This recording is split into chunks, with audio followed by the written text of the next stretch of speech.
Hello दोस्तों, welcome to MP exam academy. आज के इस सेशन में हम ग्रामोद्योग वाला पेपर डिस्कस करने वाले हैं। हैंडलूम वाला ये पेपर है, एमपीपीएससी द्वारा लिया गया था। इसमें बहुत अच्छे प्रश्न पूछे गए। इस पेपर का लेवल भी थोड़ा बहुत अच्छा है, तो उसको देखते हैं हम। चलिए शुरू करते हैं। तो पहला क्वेश्चन हमारे सामने आता है, बाइनरी संख्या 10,111 का समतुल्य क्या होगा। तो इसका आंसर 23 हो जाएगा। इसको ऐसा कैसा रट ले, यदि ये रिपीट होता है तो आपका बन जाएगा। कौन सी कंप्यूटर में बाइनरी डेटा की सबसे छोटी इकाई है। बिट्स कम याद रखना, इसमें सबसे छोटी इकाई है बाइनरी डेटा की। एआई का फुल फॉर्म पूछा गया है, आर्टिफिशियल इंटेलिजेंस होता है। जनक होते हैं जॉन मैकार्थी। डेटा की सुरक्षा सुनिश्चित करने के लिए हम डेटा को खालिस्तान करते हैं, इनक्रिप्ट कर देते हैं, ठीक है, छिपा देते हैं।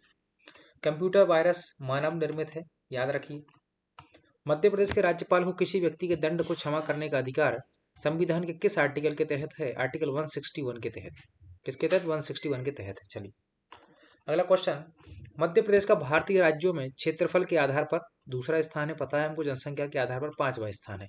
पूछा गया है, ठीक, 2021 यहाँ पर लिखा हुआ है, तो उसमें पूछा गया। चलिए 21-22 में आलू के उत्पादन में मध्य प्रदेश का कौन सा स्थान है। पांचवा है, वर्तमान में भी पांचवा ही है। 9वां क्वेश्चन है, मध्य प्रदेश में पंचायतों से संबंधित प्रावधान संविधान की 11वीं अनुसूची में दिए गए हैं। इनका सही क्रम क्या है। सबसे पहले कृषि होगी, फिर होगा भूमि विकास, फिर लघु सिंचाई और पशुपालन। ये सही क्रम है, इसको याद रख लीजिए, जब कहते हो पूछा जाएगा। मध्य प्रदेश राज्य योजना बोर्ड को, ठीक, राज्य योजना आयोग के नाम से कब जाना जाने लगा। 21 सितंबर 2007। तो यहाँ पर आपको डेट याद रखनी पड़ेगी, सितंबर के महीने में इसका नाम चेंज हुआ था, 21 सितंबर को। लोक सेवा गारंटी अधिनियम 2010 के अंतर्गत ईडब्ल्यूएस के लिए 10% आरक्षण लाभ प्राप्त हुआ। आय और संपत्ति प्रमाण पत्र जारी करने के लिए कौन सा मापदंड आवश्यक है। ऐसे परिवार की कुल आय 8 लाख से अधिक नहीं होनी चाहिए। चलिए, मध्य प्रदेश में महिला बाल विकास द्वारा मुख्यमंत्री लाडली बहना योजना 2003 में लागू की गई। तो इसके तहत संशोधन के अनुसार योजना के अंतर्गत कौन सी श्रेणी की महिलाएं पात्र नहीं होंगी। मध्य प्रदेश की निवासी होनी चाहिए, बिल्कुल होनी चाहिए। विधवाएं, तलाकशुदा, परित्यक्त शामिल हैं, इसमें शामिल है बिल्कुल। आवेदन कैलेंडर में 1 जनवरी 2000 में 23 वर्ष पूरे किए हों, 60 वर्ष से कम हो। ये भी सही था उस समय। वर्तमान समय में आयु 21 वर्ष कर दी गई है। कितनी कर दी गई है? 21 वर्ष कर दी गई है। अब ये यदि कोई परिवार में आयकर दाता है तो इस श्रेणी में नहीं आएंगी, तो ये मानदंड उस समय गलत हो गया। मध्य प्रदेश लोक सेवा गारंटी अधिनियम के तहत स्वास्थ्य प्रमाण पत्र, मेडिकल फिटनेस सर्टिफिकेट जारी करने के लिए कौन से प्राधिकृत अधिकृत है, मतलब कौन जारी कर सकता है। तो इसमें देखो, शासकीय चिकित्सा संस्था कर सकती है, प्राथमिक स्वास्थ्य केंद्र, सामुदायिक स्वास्थ्य केंद्र, सिविल अस्पताल और जिला अस्पताल के पदाधिकारी इसको जारी कर सकते हैं। रायसेन किले की दीवारों के अंदर निम्नलिखित में से कौन सा महल नहीं है। बादल महल है, रोहित महल है, इत्रदार महल है, मोती महल नहीं है। तो रोहित इत्र लगाकर बादल में उड़ता है, इसे याद रखना, रोहित इत्र लगाकर बादल में उड़ता है। चलिए 2024 के लिए राष्ट्रपति ने किसे पद्मश्री दिया, पूछा गया था। भगवती लाल राजपुरोहित को मिला था। चंदेल शासक विद्याधर ने किस मुस्लिम आक्रमणकारी का विरोध किया था। तो महमूद गजनवी का इन्होंने विरोध किया था। ओलीकर वंश दसपुर से संबंधित है। ठाकुर निरंजन सिंह महाकौशल से थे, ये मैंने आपको कई बार बताया है। बाजना मठ, ठीक, भैरव को समर्पित है, संग्राम शाह ने बनवाया था। यशोधर्मन संग्रहालय मंदसौर में स्थित है। चलिए, केंद्रीय पर्यावरण प्रभाव आकलन द्वारा जारी टाइगर रिजर्व के प्रभावी प्रबंधन मूल्यांकन की रिपोर्ट के अनुसार देश के टाइगर रिजर्व में मध्य प्रदेश के किस टाइगर रिजर्व को दूसरा स्थान मिला। सतपुड़ा को मिला था। ये 2023 की बात है, ठीक है। फूलबाग एक्सपीरियंस जोन परियोजना का उद्घाटन किस योजना के तहत किया गया। स्वदेश दर्शन योजना के तहत फूलबाग एक्सपीरियंस जोन परियोजना बनाई गई 7 मार्च 2024 को। 2023 का ये याद रखना अर्जुन पुरस्कार है, ऐश्वर्य प्रताप सिंह को मिला था शूटिंग में। बीजिंग ओलंपिक अभिनव बिंद्रा ने 2008 में जीता था, ठीक है, स्वर्ण पदक। इनको खेल रत्न कब मिला था। 2001 में दिया गया था। फिर ये भी करंट अफेयर्स का क्वेश्चन था उस समय का, इसको छोड़ सकते हैं। यहाँ पर आगे सुमिलित कीजिए, ठीक है। तो बुंदेलखंड में याद रखना, कानड़ा बुंदेलखंड में होता है। बघेलखंड में केहरा होता है। मालवा में क्या होता है बेटा, माछ होता है। काटी होता है। निमाड़ में कोई दिक्कत की बात नहीं। चलो, प्रबोध चंद्रोदय किस शासक के समय की है। कीर्ति वर्मन के समय की है। 1883 में शुभ चिंतक कहाँ से, जबलपुर से प्रकाशित हुआ। इंदुमती के लेखक कौन है। सेठ गोविंद दास इंदुमती के लेखक हैं। पेंच राष्ट्रीय उद्यान कहाँ फैला है। सिवनी छिंदवाड़ा में फैला हुआ है। ई गवर्नेंस का अर्थ क्या है। इलेक्ट्रॉनिक गवर्नेंस इसका अर्थ है। कौन सा इंटरनेट कनेक्शन का प्रकार नहीं है बेटा।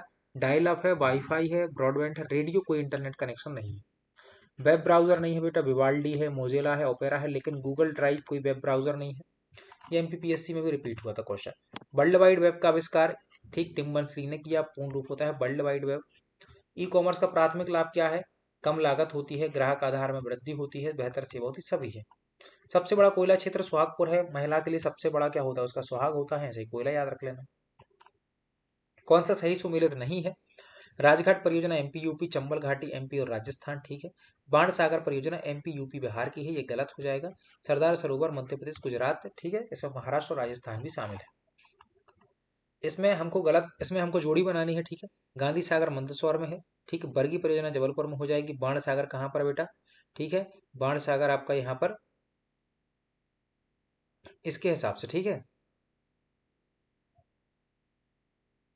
ये थोड़ा सा गड़बड़ है क्वेश्चन, ठीक है। चलो कोई दिक्कत नहीं है, इसको हटा दो, ठीक है। यहाँ पर बिल्कुल राजघाट अशोकनगर में हो जाएगा। और ये यहाँ पर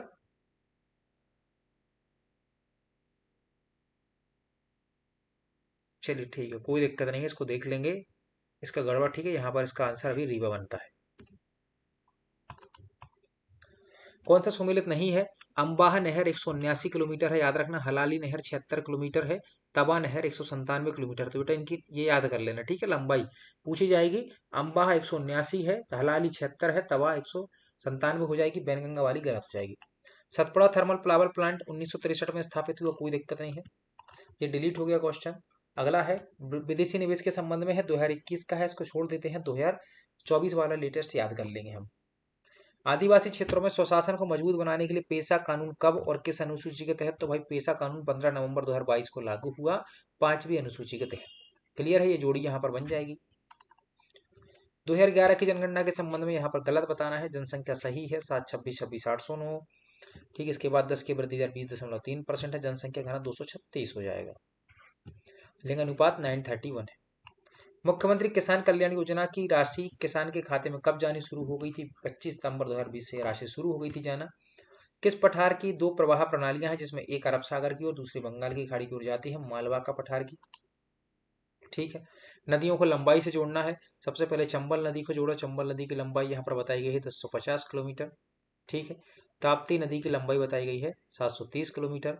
कैन की 427 है और नर्मदा की बताई गई है 1310 किलोमीटर। तो ये मध्य प्रदेश में है, ठीक है, याद रखना, यहाँ पर ये बोला गया है। चलो, टिबारती के अनुसार मध्य प्रदेश का अधिकतम जलवायु किस प्रकार का है? AW मतलब कि उष्ण कटिबंधीय आर्द्र शुष्क सवाना प्रकार की जलवायु है, याद रखें।